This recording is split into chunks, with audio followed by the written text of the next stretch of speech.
What differentiates the analysis? You feel that this is a good analysis that you've done of an alert versus a pretty standard or a mediocre analysis? I want to find an anomaly there. I want to find if there is something that stands out. Normally, the alert flow or the alert count that we receive in a SOC is huge, and most of them are false positives. But then there are certain outliers that we want to catch as actual incidents. I have SIM platform that my client uses. I try to extract logs from the SIM. I also have an EDR that helps me out when I want to correlate.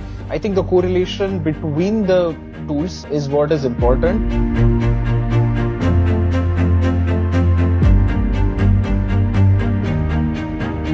Hi, Himanshu. How are you doing? Hi, good morning, KK. How are you? Doing Very good. well, very well. Himanshu, I must confess that I actually don't know a lot of details about your background and the work that you do. I know that you work for one of our most important customers in the UAE, and some of what I know about your work is the praise that we've received from the customer on a pretty regular basis about your work. So that's kind of exciting to know more about what goes into making Himanshu who he is in terms of the output, where out of the blue I get these very commending emails from uh, one of our top clients in the UAE. So let's start from the start. Where did you grow up? What was your early years like? Education. Let's start from there. So I have a degree in IT engineering from Mumbai University. So I graduated. Uh, First of all, I'm a Mumbai native. I graduated Mumbai University in IT engineering. Like you said, right? I was a part of the IIS batch, now CAPL batch of 6 months for the CISE. So I am with NII since a long time.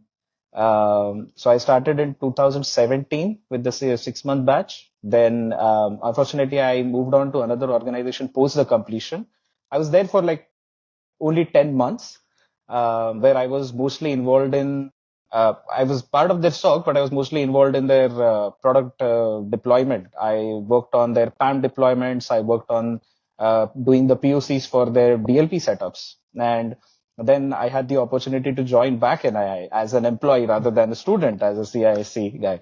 So I had a couple of good mentors that were currently running I think it's still one of the important projects that we have for MDR. So I joined that project and it involved a lot of malware analysis and phishing. And that is when I actually got started on the real nitty gritties of information security, right? So, having absolutely no background of malware or phishing, I was suddenly thrust into this whole world of malwares and phishing. And it was a challenge back then, but the guidance that I received was so immense that I actually nailed it. I got promoted a couple of months later, got good feedback from the client as well, um, and got promoted to senior cybersecurity analyst. And I think I haven't looked back really because I've been here for 5 years, 7 months now, and I plan to keep on doing it still. So that's the thing. That's the background where I came from. Awesome. I will take you up further on this journey, but I just want to step back to you deciding to do the 6 month training program that we run from your engineering course completion to deciding to get into cybersecurity. What was that thought process like? What prompted you to take that So, decision? okay. So initially I was undecided. I didn't know what to do after doing my engineering. I wasn't much of a coder because I could think logically, but I couldn't turn it into a piece of code. Now AI doing it, it's probably easier for me to do my job, but then I wasn't sure on what to do. I had a family friend who used to work, I rather is still working with us, and I spoke to him and he suggested that there is this company that I work for. They also have a training module, and that training module can give out excellent education on what you can probably do in cybersecurity. So as an interest, and since it was an upcoming field and everyone was like, nahi, nahi, chalega, join kar do. ये बहुत scope है. So I joined cybersecurity, the CISC course. I went across all the modules and I thought, yeah, this is the thing. I actually had my calling after that entire 6 month period. That's nice. We oftentimes, as the CEO of the company, I get this monthly report about attrition, and it's always been a number that bothers me. Uh, and what I realize often, in, like, for example, now speaking to you, is that in looking at the number of people leaving, we often ignore or forget the valuable part, which is the people who stay back, which is folks like you and the colleague that you mentioned who actually brought you into cybersecurity and to network intelligence. So that's we miss the often we miss the forest for the trees. um, so now I want to come back. I know which project you're talking about. That project has been very dear to my heart. The one which you started with, which was the malware analysis and phishing email detection. And I assume that before you joined that project, you hadn't seen like phishing emails in your life from an analytical perspective. Like, let's look at the header, let's look at the attachment, the URL, etc. So how did you adapt? And you said that you had a strong mentor. How did you adapt to that whole project? I think at the time, the mentors that I was talking about, they actually had the real hands-on. They knew what they were doing. So it was easy for them to teach us, the newcomers, on what we should be looking at. And I think that is what strengthened my foundation in cybersecurity, because now if I take a look at even if I look at a subject for the email, I know it's a malware or a phish just based on the subject line that comes in, because I've had this, Mm. I've looked at, I don't know, millions of mails, right? Yeah. So if something comes now that in the SOC that I work for, when others gets confounded, I was like, no, this is phish or this is malware. You know what? Just quarantine it or start taking remedial actions. So these guys actually helped me to understand the basics, which later on I took up as a challenge because it was a huge learning curve. The SLAs that were there were quite stringent, and it was always a race against time, like in any SOC or any cybersecurity project that has a time-based constraints. So Yeah. I think that was the thing that I think it was good guidance. It was a determination to be better analyst. I think those were the things that motivated me a lot. Now tell me something that coming to your current role, what exactly are you doing for this customer? I know you're deployed on the SOC, and it's a pretty complex environment. It's a bank that is taking huge leaps forward in terms of digital transformation, new products, new applications. So their landscape is changing. They have been, the pioneers in terms of cloud adoption and microservices and containerization and every you name it, and they've been out there. And I am sure right now they're also playing around with inducting LLMs into the organization and bringing AI more deeply in. So tell me, what exactly are you doing for them? Okay, so I had the opportunity to start with them in 2022 when we started this project. And Hmm. initially, I was sitting at our Thane office working offsite. In Yes. about 6 months, they thought, you know what, we want an on-site resource, so let's get you to Dubai. So I started work for them in Dubai. I'm sitting in their SOC, and believe me, it's one of the most complex environments I've ever seen. The Hmm. range of technologies that they have, the amount of logs that they're pumping in, the EPS that they have, it's unbelievable. And while I don't know about the other SOCs, but these guys have detection rules for literally everything. I mean, even if Hmm. somebody tries to get unauthorized access, I mean, it's pretty common to have a rule for that. But then for some unknown entity that they have, it's still going to raise alerts. So it's very challenging as a part of the L2 team there. my job mostly revolves around getting escalations from L1, also being the guy who's the front of the sock for the client. I usually have a barrage of why this, why that, and the escalations that come through from their vice president, from their current SOC manager, and it's a bit of a challenge, but I think the team that we have, that we started off with, and the new guys that have replaced the guys that have left, um, I think we've managed to hold off on our own at a pretty decent and decent way with the things that they have, the things that they're putting through.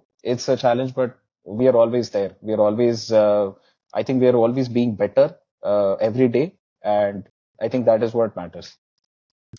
Now, Himanshu, I want to understand this something magical that you're doing there, because of which every 3-4 months I receive an email from them appreciating you specifically.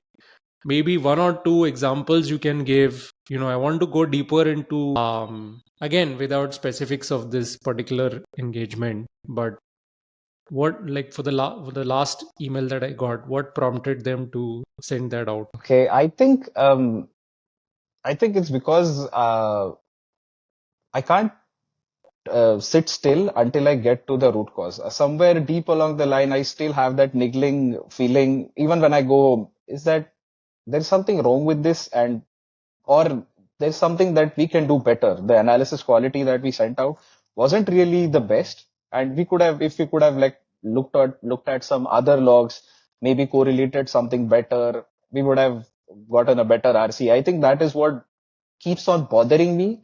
I think is the quality analysis that I have inside myself, the QA that I do for myself. I think that is what prompts me to put in more efforts, to put in more time, and I think that is the reason why we have a little bit of appreciation going on for me. I think that's the reason. I think it's a bit more than that, because there is an attitude to work that this is my responsibilities, this is what I've been tasked to do, and I'm doing that, versus saying that I am sitting inside the sock of one of the largest banks, and if my team misses something or I miss something, it can be a catastrophic impact.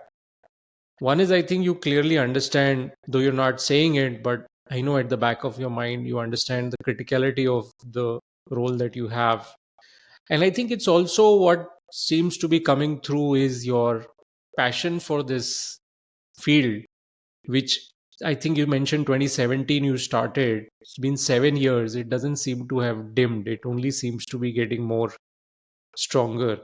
What do you think kind of propels this ongoing interest or passion or love that you have for the field or for the job? I think uh, it's always going to be, you have to be better at what you do than everyone else. I mean, Hmm. even we work as a team, if we are representing NI or we're representing any organization, for our work should speak for itself. The client shouldn't circle back, you know what, you should have done this better. It should come from us saying, um, we should be the ones who would be doing the analysis. We should be the one that is putting in all the efforts, and we should actually do better. So I think it's being better. It was is what causes me to work this hard. I think that's it. Yeah. Some of the sentences that you've said are stuff that I read about in different self-help books or business books. We want to create a culture of people who believe that they're giving their best, who believe that their work should speak for itself. I would like to take some credit for this, and it almost seems like you and I sat down and we had a discussion about some script that we would prepare and some statements that you would make, which we didn't actually. So it's really music to my ears to hear some of the things that you're saying. Now, Imanshu, you're all smiles and happiness right now, but the role that you have is a high pressure one, man. I have seen the stress inside a sock. I have seen how things are when something blows up, something critical is missed. How do you manage the stress of your job? So it's not all smiles and giggles all the time. Hmm. There are a lot of days where I come home, I throw my bag, just lie on the bed, say I don't want to go to the office next day. But then there is the thing that we spoke about. It's being better. That is what causes me to get up and go to the office the next day. There are going to be ups and downs, and believe me, there are a lot of ups and downs when it comes to the client that I'm working for. We've got escalations coming along for almost trivial things, in spite of being the best team that we have, and um, it's almost like whatever goodwill that we've carried over the past few months get vanished in 1 second because of something trivial that we might have missed. And in those cases, yeah, it actually feels bad. I feel frustrated, but then at the same time you have to have a because every day is a new day, and then you have to start back from where you had there was nothing left, and you have to build back on what you want to build. So yeah. I'm glad you bring up this point, because if you'd not mentioned it, somebody listening to our conversation would think that your days are full of joy and fulfillment and, kudos from the customer. And I must confess to you that I have many days myself like that. It's funny that I'm sure anybody looking at my life from the outside would not believe that I have days when I don't throw my bag around, but yeah, I can be pretty, I don't know what words are allowed to use on a public podcast, but I can be quite the annoying person on a bad day. And some of my closest family and colleagues have had to bear the brunt of it, and I regret it. But some days are really bad, and I myself feel like just chuck this whole thing and not be the CEO of a cybersecurity company. It's too much stress, man. Too much stress being in a cybersecurity. I think if you do software development, it's probably, I don't know, less stress, right? Maybe some software breaks and somebody can't log in for a while, but or an order does not get processed. But here, people can lose their jobs. We can lose contracts. As you said, it could be the smallest of mistakes, but can have pretty devastating impact. I don't want to, add to your already stressed life, but this is true. Himanshu, now tell me something that as you move from the L1 to the L2 and possibly you're on your way soon to be an L3 level analyst in the SOC, what differentiates the analysis that you do and you feel that this is a good analysis that you've done of an alert versus a, pretty standard or a mediocre analysis? I think the most important part when I look at an alert is I want to find an anomaly there. I want to find if there is something that stands out. Normally, the alert flow or the alert count that we receive in a SOC is huge, and most of them are false positives. But then there are certain outliers that we want to catch as actual incidents that we highlight. So, as an L2, I usually have some of these alerts getting escalated where I actually need to take a look deeply into the system logs. I have a good SIM platform that my client uses. I try to extract logs from the SIM. I also have an EDR that helps me out when I want to correlate. We have other bunch of tools as well. So I think the correlation between the tools is what is important. The more you correlate, the more data you get, the more things you're going to get out of it. So um, that is what is something that I do on a day-to-day basis, and that is how we usually catch incidents rather than the alerts that we get. Tell me a little bit, Himanshu, about how do you work on improving yourself and your learning journey outside work as well, certifications. How do you keep yourself going and keep yourself updated?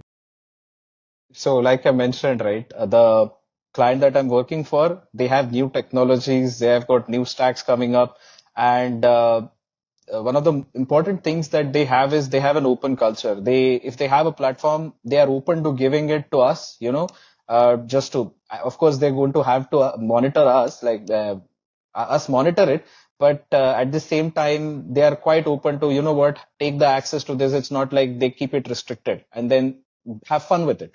So Yes. I've learned a decent amount of tools that I might not have had access to if I was in India or working on some other projects. And besides that, you always have uh, Udemy and other things. Plus, I read a lot of books. I used to, rather, after coming to Dubai, I've stopped because I don't have the shelf space or the time to read on them, but I plan on starting it. And of course, there's our KPIs. So 40 hours of work on own domains and 16 hours of work in other domains, the KPI that needs to be fulfilled. So that actually powers me to start working on other things, trying to learn more technologies. I did my CISA a couple of months back because I wanted to understand what space does an auditor come from when they try to audit a SOC? Since I am a SOC guy, I need to know what the auditor is thinking in order to, either give or not give whatever the auditor wants. So that was one of my reasons on why I wanted to do my CISA, and I'm planning to do a couple of more certifications in the next couple of months. So That's start, awesome. yeah. I actually now recall, yes, you cleared your CISA, and clearing your CISA for somebody in your role is very commendable because it is not something you do on a day-to-day basis, right? It's more an audit certification. Like the CISSP would probably still cover a lot of familiar ground for you, but the CISA is a certificate that is would not have been. I think it must have taken you a good 6 months of prep uh, to sit for the exam. So I did near about 3 months of studies, Hmm. 2 hours after work, and 6 hours on the weekends. Hmm. I think that's probably the most study that I've done post my engineering, because then afterwards, for like 5 years, I had never even touched a book or, sat for From an 6 hours at a exam stretch, perspective, yes, exam right. perspective, at a stretch besides the job. But yeah, so it was a challenge, but I had a lot of support. My wife was very patient during that time. Never mentioned anything. Like, you want to study, fine, go ahead, no problem. So yeah, good support and something that I wanted to do. So yeah, Please spend some time and effort and money to make it up to your wife. of course, yeah, is of is course, my yeah, advice as somebody who's been married a few years more than you have. yeah, yeah. Himanshu, if you had to go back, give your 20-year-old self advice, what would you tell them? What would you tell yourself? Okay, for somebody who's starting off, or this is an advice that I would probably give to myself if I was, in my position 5 years back, is that you have to stay hungry. You have to Hmm. stay passionate. The people that I work with have been stalwarts. One of them calls himself a dinosaur in this field. He has more than 25 years of experience in this, and the amount of passion that he has, he will check every single alert that comes along. I mean, I'm Wow. pretty sure I am not checking any alert, but he makes sure to check. He makes sure that he's checking every single alert. I want to have that kind of passion, and in order for us to grow as cybersecurity analyst, I feel that the biggest thing that is contributing to your development is the passion.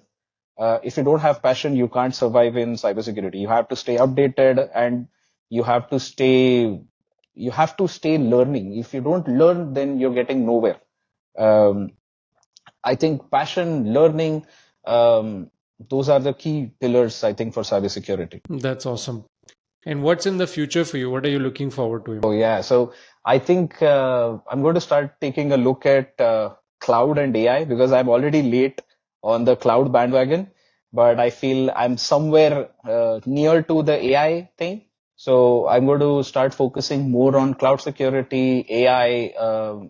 Also, I'm starting to take an interest into threat detection and detection engineering, threat intel, since all of these actually work in tandem with each other. And of course, there's also going to be risk. That is something that I'm interested in. Maybe in a couple of years, I was a big fan of compliance. I wanted to do compliance, but now since I'm completely technical, I figured I'll spend some more time working technically and then probably get into compliance. But I'm looking forward to looking at risk in a couple of years. And your CISA certification is definitely going to be a big boost for you in that direction.